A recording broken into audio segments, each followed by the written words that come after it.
And I've been working for almost 30, 40 years, and still the customers will not do a proper geotech. So we were doing a project in India on Chambal River crossing, and she was a gorge, a very deep gorge, only 300 meters wide, 112 meters deep, solid rock. And of course, we didn't have the boreholes going 120, 130 meters deep, just very few boreholes. We knew it's all rock, so went ahead and drilled.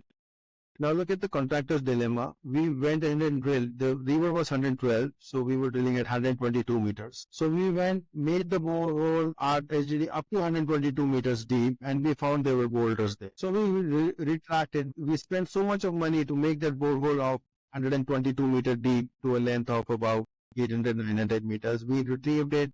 We abandoned it. We moved our rig. We went back to 100 meters. Now, if the boreholes were there, we would have saved that money.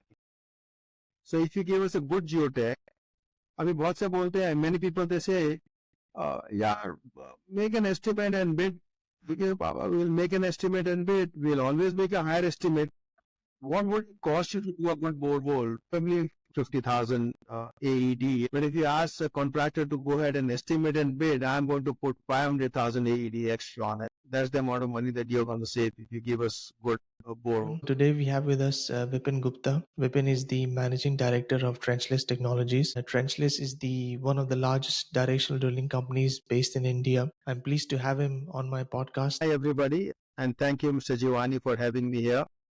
My name is Vipin Gupta, and I'm the managing director of Trenchless Engineering Services. I'm a mechanical engineer by profession. A couple of years worked in Ministry of Science and Tech, and I spent about 13 years with the innovators of the technology in US company as Chelter Incorporated. And in the year 2000, I started my own as an engineering consultancy company, and that's why the name comes as Engineering Services. I didn't get much traction in consultancy in India because it was still a niche field. So in 2003, I started into active contracting. We went ahead and bought a small rig and started to doing oil and gas installations. We never started doing fiber optic because fiber optic was a hit at that time, but I didn't want to spend much time in fiber optic. I stayed with oil and gas, and we did all steel.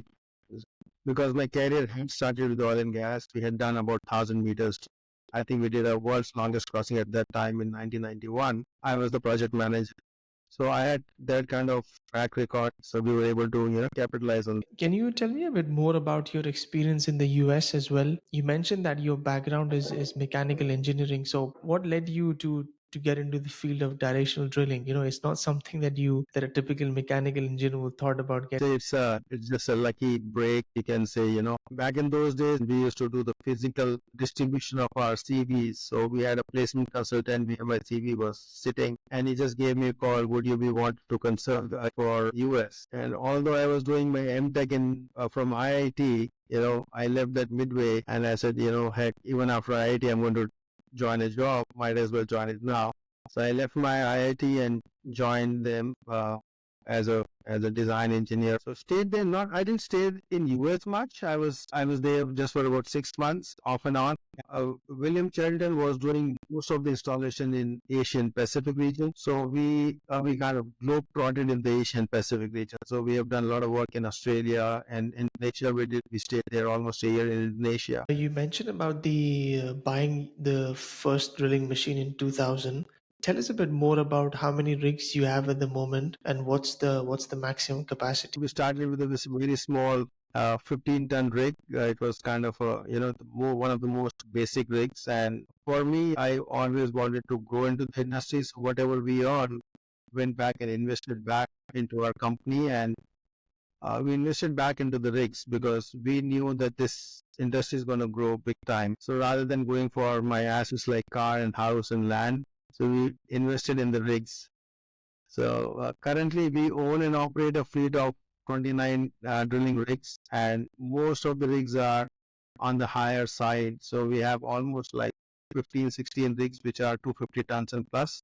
We have 5 rigs which are 500 tons. Tell us a bit more about Trenchless presence worldwide. Where do you see your growth markets are in the next 5 to 10 years? I had international exposure very early in life, so I was not afraid of going international, and I was one of the key managers to set up a business for Will. So when I started my own, I was having international outlook. I think that was the advantage. The first job I took in Bangladesh, and very soon we went to Taiwan. We stayed in Taiwan for 4 or 5 years. We did almost $50 million of work as Trenchless in Taiwan. We've also operated in Madagascar, in Nigeria. We are in Middle East, so we are in Bahrain. We are in Saudi Arabia. So Saudi Arabia now we have 6 rigs as we speak. Then very recently we have set up in Abu Dhabi in UAE. So we have got some jobs, 48 inches there. We have worked in Israel, did 36-inch installations there. So yes, we have international outlook, and my vision is to open a country every 2.5 years, because only then we can grow. Because when you open a country, pretty soon the competition gets you and you have to move on. Otherwise, you're just doing more volume and less profits. So to answer your last part of the question, I think a lot of potential in Middle East and Africa, MENA region. So a lot of unexplored and probably not very good contractors with a lot of experience there. So I think we can contribute there. You recently have been awarded a lot of jobs in Saudi. Tell me a bit more about what's your take on the Saudi market. There. Saudi is growing exponentially, especially with NEOM and with Master Gas. So we got the opportunity to work on NEOM project, and NEOM, the world knows it's a $1 trillion project. We got a part of the project where we had to do utility installations for an island called Sindhala. So we have connected the mainland with an island with all the utilities, and we installed 7 crossings across the sea channel because it was such a beautiful flora and fauna. The management did not want to disturb the beautiful corals. So we did 7 installations all parallel with 5 meters spacing. I mean, that's very challenging to do an installation just 5 meters next to each other. And the length was almost 2,800, 2,900 meters. The depth of installation was about 40 meters. And this was in unconsolidated strata, as in we had some portions which were very soft, some portions which were pretty hard. So we had to use mud mortars and rock rivers. And we used a new tool called gyro, because once you install one pipeline, the second line pipeline is more difficult to install because you get a lot of interference from the first line. So then we started using gyro, and yeah, it's all done and dusted. We handed over the project, and now we are progressing to the next island. So we are doing another interesting project in Shusha Island, where we are doing from onshore to offshore. So you mentioned about the recent onshore to offshore contract you are currently performing in Saudi. Tell us a bit more about what is Trenchless experience in the offshore operations. Offshore operations like generally has a risk of the cost overruns. How do you mitigate that risk with your offshore contractors? We have been operating for last now, I think 30, 35 years. So we bring in a very, very wide experience to the industry, as in we have done the deepest, the longest, and the biggest. So that experience, you just can't have a shortcut to that experience. We know our rigs, we know our equipment and people. Offshore, we don't have a very huge experience. Let me be very clear about that. We did about 4 or 5 installations in Taiwan, which went very successfully. Now we are doing a very major installation, as in 18 meters of water. So God willing, should be able to complete the first crossing in about a week from now. Maybe on the next interview, you might break the good news. Offshore contracts are more tricky. Like you mentioned, it's a very good question, because not every HDD contractor will be able to get into offshore, because he has to rely on a marine contractor. Now, until as a marine contractor comes to the party, it becomes very difficult for a HDD contractor to, do the job. I mean, we as Trenchless are trying to eliminate the marine work as much as possible to give value to our customers, because sometimes the marine contractor takes much more money than the HDD contractor, just because marine spreads are much more expensive and diving is very expensive. So normally we would get into a JV with a marine contractor so that we can put in a joint bid. Otherwise, I try to make profit for myself and he tries to make profit for himself, and pretty much the number goes so high up that the customer would want to rather open trench and put it. So to cater to that part, we've developed a pipe thruster. So now the marine involvement is only 10% of what it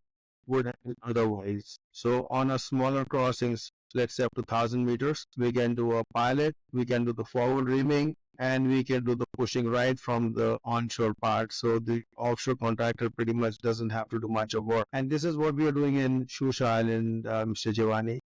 So we have a 800-meter shot, which is 500 dia pipeline. As we speak, we've done the pilot, we've done the 20-inch reaming. Probably in 3 days, 4 days time, we should be breaching it. Yeah. So one other thing that our viewers would be curious to know, when you are bidding jobs in a new country, how do you manage the administration part? Like, you first bid and then you think about the registration. Like, what's your strategy on this? Normally, to open any country, first you have to do your marketing, and the first job is always as a project office. I mean, you just can't go and invest a lot of money in doing a company registration, because most of the countries, I mean, even in Thailand and Malaysia and a lot of other countries, they have that Bhumiputra concept, wherein they want to give impetus to their local industry. And if you go and register, we have to give a majority stake to a local company. And it's not easy to select a company who shares your vision and they don't know about the longevity of the venture. So we always go in as a project office first. Like in Bahrain, we went and worked under the main contractor, and then we started to talk to the main customers, and they said yes, now you're qualified. So we went ahead and registered a company in Bahrain. Likewise, when we opened Saudi, so we went and worked for Rawabi as a subcontractor, and then Rawabi said, okay, well, we have a lot of work, let's shake hands, and then we went ahead and made a company.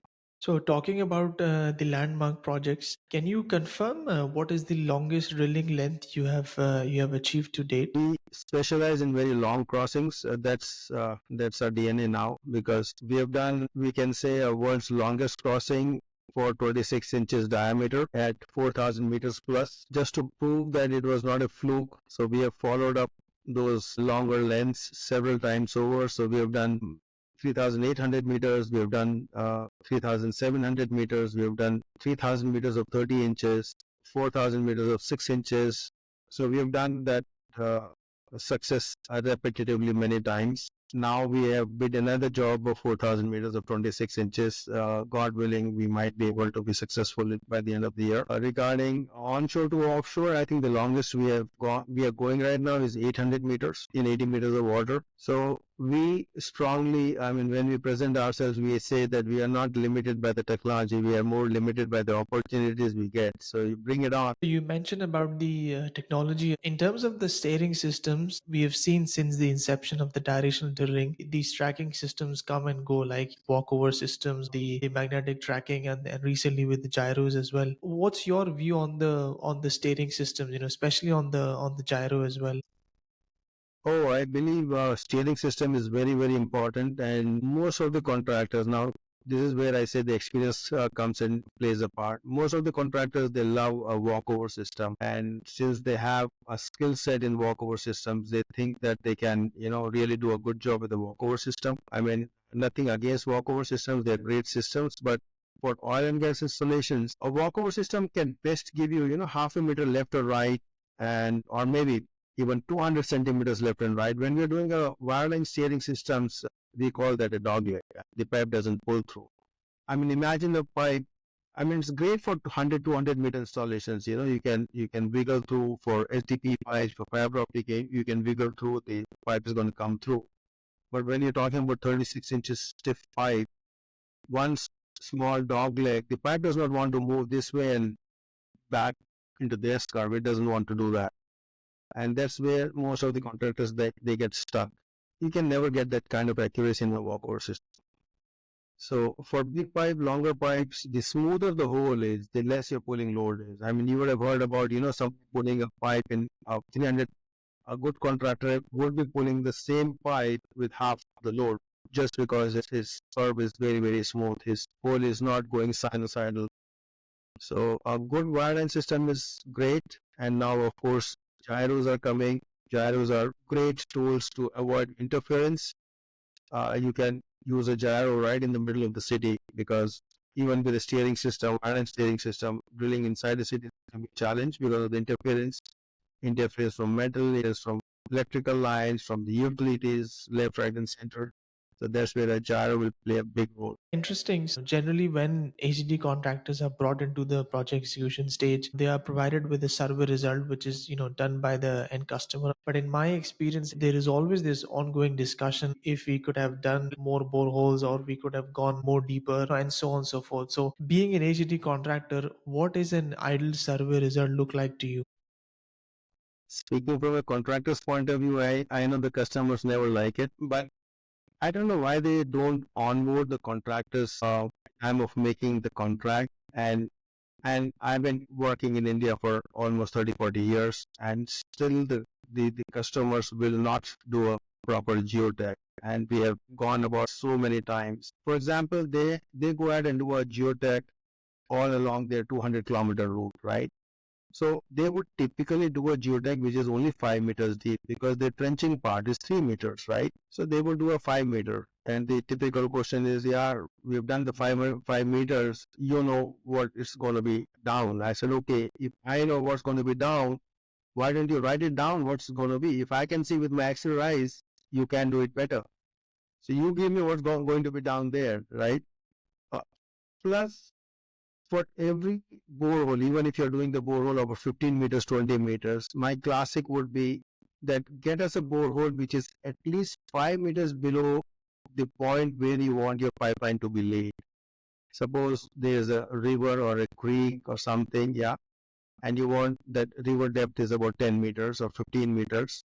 The scour level is about 20 meters. So please do me a borehole which is 25 meters. I need that 5 meters extra space for me to design a proper profile. I mean, I might go a little bit more deeper or more deeper. So we were doing a project in India on Chambal River crossing, and she was a gorge, a very deep gorge, only 300 meters wide, 112 meters deep, solid rock. And of course, we didn't have the boreholes going 120, 130 meters deep, just very few boreholes. We knew it's all rock, so went ahead and drilled.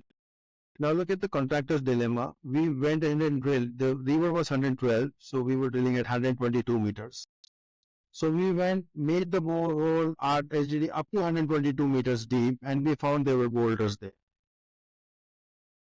So we retracted. We spent so much of money to make that borehole of 122 meter deep to a length of about 800, 900 meters. We retrieved it. We abandoned it.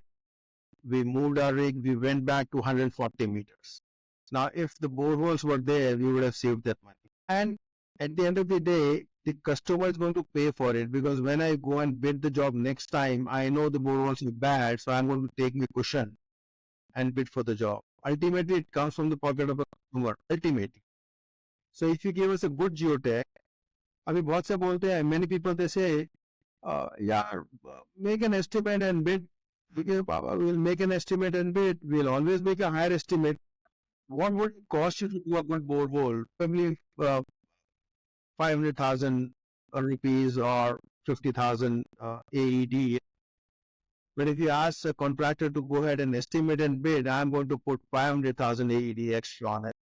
That's the amount of money that you're going to save if you give us good boreholes. Yeah, so recently we have seen this new phenomena that end customers are not really willing to pay for the offshore boreholes, mainly because of the high cost and the mobilization time, and then they tend to push HDD contractors to go for this thing called trial pilot hole, which essentially works as a proxy to the offshore borehole. What's your view on this? Can do, but how do you make the commercial? I mean, how do you put that into a contract?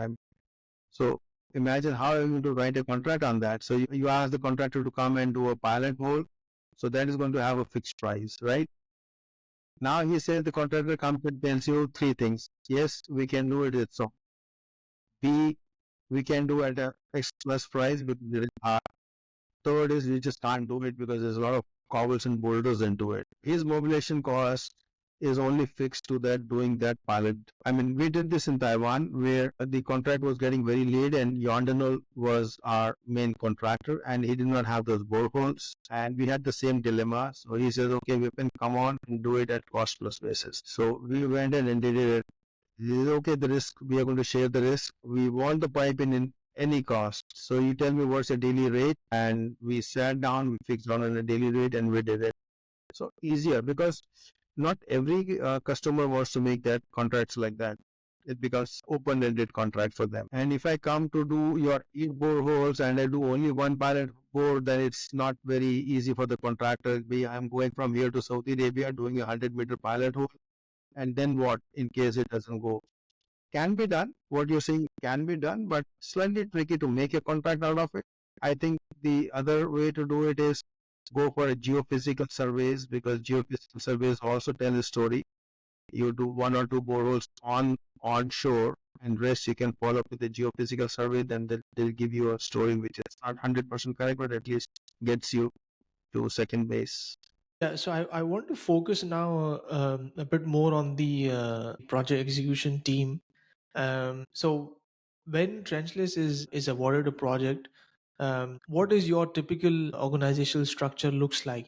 Normally, when we go for international projects, we want to take our people who know our lingo, who knows what is needed at what operation, so that the operation goes smooth. But as the project goes on further down, or we get more projects into the country, we get more experience, we know about the local content and all. So we try to hire more local people. For example, now in Saudi, since you mentioned about Saudi, we started with 100% Indian crew, about 30-40 people went there. And now as we speak, we have started hiring some Bangladeshis, Nepalis, Pakistanis, and a lot of Egyptians. Now we have a complete, very nice mix. So we keep key people as our experienced people, like the directional drillers and the steering engineers and a project manager, but I would rather say a superintendent, construction manager, a superintendent, because he brings in all the experience.